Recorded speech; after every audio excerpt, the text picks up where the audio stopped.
Surat crime branch પોલીસે રીઢા chain સ્નેચરને ઝડપી પાડ્યો છે. આરોપી વિરુદ્ધ 19થી વધુ ગુનાઓ નોંધાયેલા છે.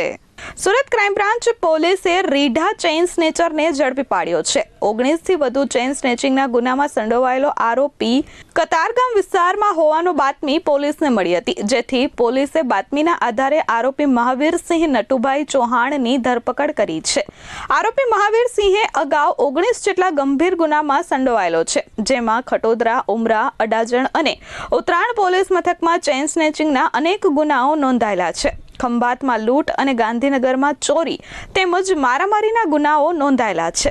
વર્ષ 2025માં મહાવીરસિંહ જેલમાંથી મુક્ત થયા બાદ ફરીથી ગુનાખોરીના રવાડે ચડી ગયો હતો.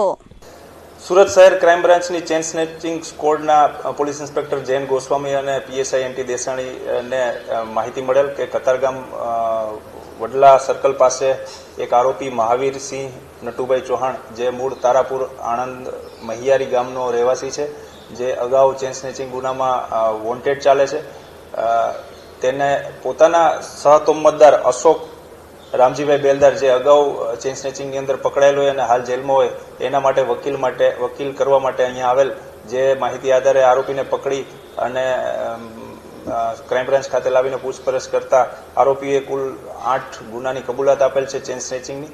આરોપી રાહદારી જતા માણસો, વાહન ઉપર જતા માણસો અને મોર્નિંગ વોકમાં નીકળેલ વ્યક્તિઓને ટાર્ગેટ કરી અને ચેઇન સ્નેચિંગ કરવાની ટેવવાળા છે. અને આરોપીએ 2 અડાજણની ચેઇન સ્નેચિંગ ડિટેક્ટ થયેલ છે અને 6 અમદાવાદ શહેરની, એમાં રામોલ, કૃષ્ણનગર, ઓઢવ, નરોડા, શાહીબાગ અને રાણીપની 6 ચેઇન સ્નેચિંગ કુલ ડિટેક્ટ થઈ છે. આરોપી અગાઉ પણ 19 ગુનાની અંદર પકડાઈ ગયેલ છે, ગુનાહિત ઇતિહાસ ધરાવે છે અને તે મારામારી, ચેઇન સ્નેચિંગ, ચોરી અને લૂંટ જેવા ગુનાનો રીઢો ગુનેગાર છે. Bureau report H24 news, Surat.